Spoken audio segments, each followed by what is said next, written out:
कांग्रेस क्यों इतना डरती थी आरएसएस से कि आरएसएस से जुड़े हुए किसी भी व्यक्ति को वो नौकरी से हटवा देती थी। आप मानिएगा नहीं, पर यह हकीकत है और कई ऐसे कोर्ट केसेस हैं जिन्हें मैं आपके सामने आज लेकर आऊंगा। नमस्कार, मैं हूं वरुण सिंह और आप देख रहे हैं भारतवर्ष विद वरुण सिंह। दरअसल जुलाई के 9 तारीख को केंद्र सरकार ने एक सर्कुलर निकाला और सर्कुलर में जो आरएसएस में भागीदारी करने वाला प्रतिबंध था सरकारी कर्मचारियों पर, उसे हटा दिया। हाल ही में उसे उन्होंने अपने वेबसाइट पर भी डाला। पर कांग्रेस की सरकार कांग्रेस क्यों इतना डरती थी आरएसएस से? इतना ज्यादा कि वो उन व्यक्तियों को जो सरकारी नौकरी में होते थे और उन्हें पता चलता था कि इनका जरा सा भी कोई लिंक है आरएसएस के साथ, तो उन्हें हटा देती थी। दरअसल 3 दफा कांग्रेस ने कोशिश की आरएसएस को बैन करने की या उस पर प्रतिबंध लगाने की। पहला था 1948 में, महात्मा गांधी के हत्या के बाद उन्होंने कहा कि आरएसएस का लिंक है, जबकि सरदार पटेल ने अपने बयान में स्पष्ट कहा था कि आरएसएस का महात्मा गांधी के हत्या के साथ कोई लिंक नहीं है। और फिर जब एक देशव्यापी सत्याग्रह किया आरएसएस ने, उसके बाद में यह प्रतिबंध हटाया गया। दूसरी बार 1975 में उनके ऊपर वापस से प्रतिबंध लगा जब इंदिरा गांधी प्रधानमंत्री थी, और इसलिए लगाया गया क्योंकि उस वक्त इंदिरा गांधी इमरजेंसी इंपोज करना चाहती थी, क्योंकि उनके जो चुनाव था उसे रद्द कर दिया गया था।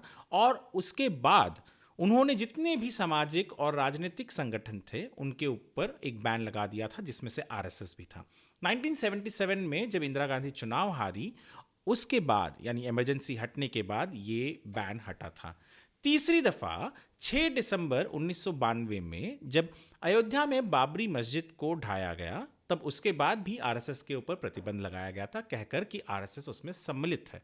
पर आपको हम बता दें कि उस वक्त ट्रिब्यूनल में यह प्रस्ताव भेजा गया, जहां पर परिणाम यह था कि आप मानेंगे नहीं, जो ट्रिब्यूनल के अध्यक्ष थे उस वक्त, उन्होंने, ट्रिब्यूनल के अध्यक्ष का नाम भी मैं आपको बता दूं कि न्यायाधीश पी.के. बिहारी की अध्यक्षता वाले ट्रिब्यूनल ने आरएसएस को विध्वंस से जोड़ने वाला कोई सबूत नहीं पाया और 18 जून 1993 को आरएसएस पर लगा हुआ जो प्रतिबंध था उसे हटाया गया।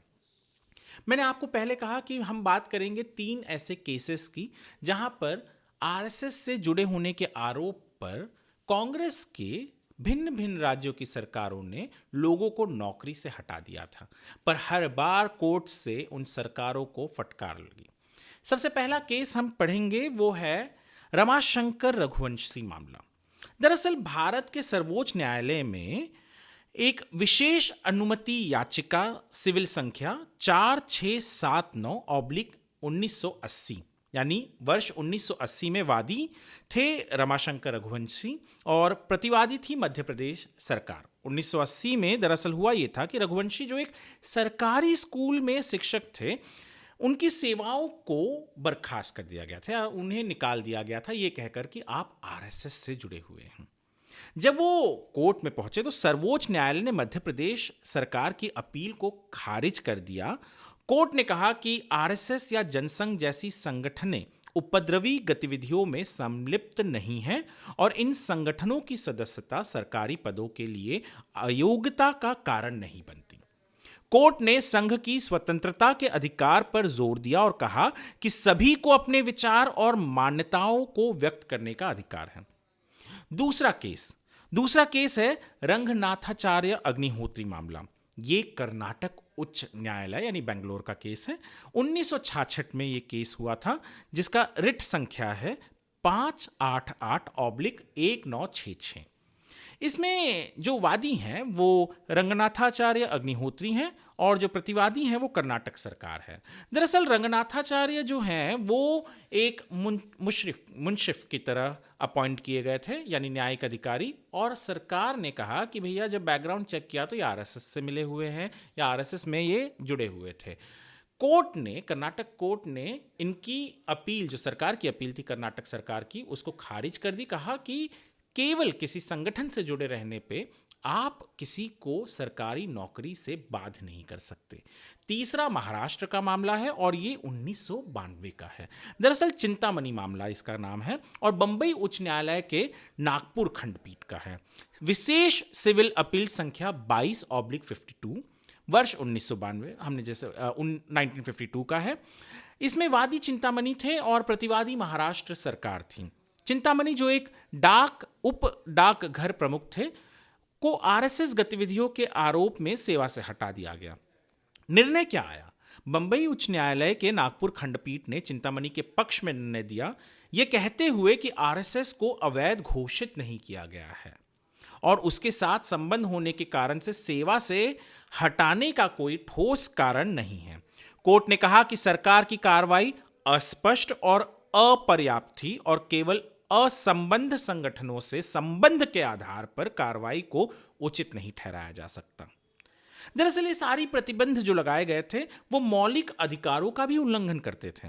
संघ का संगठन, ये अनुच्छेद यानी जो आर्टिकल है कॉन्स्टिट्यूशन का 19(1)(c), ये सभी नागरिकों को संघ या संगठनों का गठन करने का अधिकार देता है।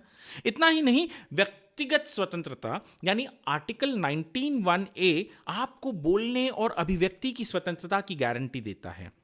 इतना ही नहीं, आपको हम ये भी बता दें कि अनुच्छेद 14 जो है संविधान का यानी आर्टिकल 14 के तहत कानून के समक्ष समानता और कानून की समान सुरक्षा की गारंटी होती है। केवल आरएसएस से जुड़ने के आधार पर प्रतिबंध लगाना ये भेदभावपूर्ण है और जो समानता के सिद्धांतों का उल्लंघन करता है। और यही एक बहुत बड़ा कारण था कि जिस कारण केंद्र की सरकार को ये निर्णय लेना पड़ा कि उन्हें जो सरकारी कर्मचारियों के ऊपर ये प्रतिबंध था उसे हटाने की जरूरत पड़ी। लोकतंत्र के रक्षा के लिए सभी को अपने विचार व्यक्त करने का अधिकार है, जैसा कि वोल्टेयर ने कहा था। ये महत्वपूर्ण था कि सरकारें सेवा नियमों को संशोधित करें ताकि सरकारी कर्मचारियों को उनके चुने हुए सांस्कृतिक संघों में भाग लेने की स्वतंत्रता मिल सके, चाहे वो आरएसएस हो या कोई और संगठन हो।